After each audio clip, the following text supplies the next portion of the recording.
पश्चाताप झाला असेल तर मातोश्रीवर या एका वक्तव्यानं महाराष्ट्राच्या राजकारणात मोठं वावटळ आणलंय। बरं, हे मी नाही म्हणत आहे, तर ठाकरेंच्या शिवसेनेचे खासदार संजय राऊत म्हणाले। पण ते असं का बोललेत? शिंदेंची शिवसेना आणि ठाकरेंची शिवसेना ही खरंच एकत्र येणार आहे का? यामागचं संपूर्ण राजकारण समजून घेणार आहोत या व्हिडिओतून। त्यासाठी व्हिडिओ शेवटपर्यंत पहा। नमस्कार, मी कोमल, आपण पाहताय सकाळ। शिवसेना पुन्हा एकत्र येणार का? उद्धव ठाकरे आणि एकनाथ शिंदेंमधला जो दुरावा आहे तो संपणार का, की ही केवळ राजकीय भूमिका आणि दबाव तंत्राचाच भाग आहे?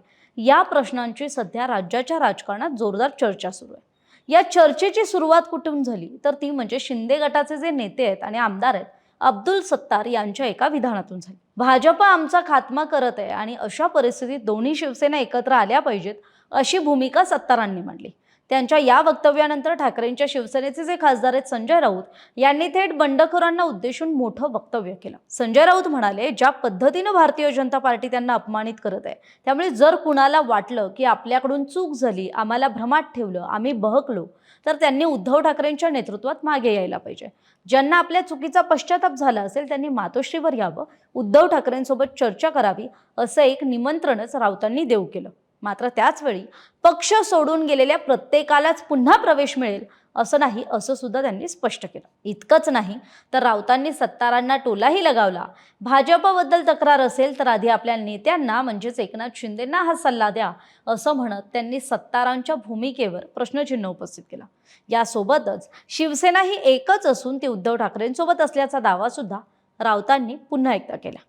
दुसरीकडे उपमुख्यमंत्री एकनाथ शिंदेंनी या चर्चांना फारसं महत्त्व दिलं नाही आणि आपणच बाळासाहेब ठाकरेंच्या विचाराचे खरे वारसदार असल्याची भूमिका कायम ठेवली। आता शिवसेना एकजुटीच्या चर्चांवर ज्यावेळी खरं तर माध्यम प्रतिनिधींनी एकनाथ शिंदेंना विचारलं, त्यावेळी त्यांची प्रतिक्रिया काय होती? त्यांच्या विचाराला आणि आमच्या सर्वसामान्य कार्यकर्त्यांच्या मेहनतीला आशीर्वाद दिलेले आहेत, त्यामुळे आमची घोडदौड विजयी अशीच पुढे चालू आहे। सर, रायगडात अनिकेत टक्कर, सर रायगडात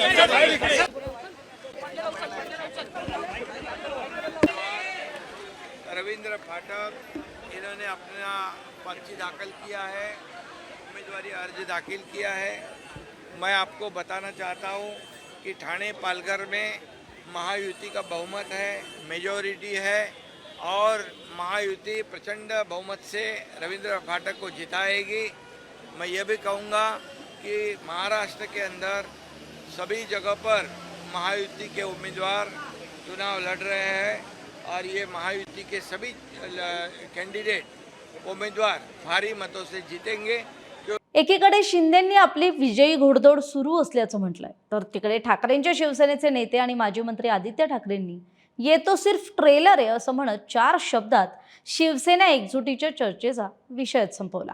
तर सत्तारांच्या वक्तव्याविषयी शिंदेंच्या शिवसेनेतही काहीशी नाराजी असल्याची चर्चा आहे। कारण एकीकडे शिवसेना एकजुटीच्या चर्चा सुरू असतानाच दुसरीकडे काल म्हणजे 2 जूनला अब्दुल सत्तार आणि ठाकरेंच्या शिवसेनेचे आमदार अंबादास दानवे यांची समृद्धी महामार्गावर भेट झाली।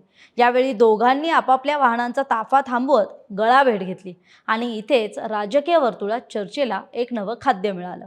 सत्तारांनी भाजप विरोधी घेतलेल्या भूमिकेचं कौतुक अंबादास दानवेंनी केलं। दोन्ही शिवसेना एकत्र याव्यात ही माझी इच्छा आहे, पण नेत्यांची काय इच्छा आहे हे सांगता येत नाही। तरी दानवेंची मुंबईत पुन्हा भेट घेण्याची इच्छा सत्तारांनी बोलून दाखवली। बरं, याचा राजकीय अर्थ मी वेगळा सांगायची गरज नाही। असो, पण आता बोलूयात असं काय घडलं की हे सगळं राजकारण इतकं तापलं। तर विधान परिषदेची छत्रपती संभाजीनगरची जागा आहे जी भाजपनं शिवसेनेकडून हिसकावून घेतली।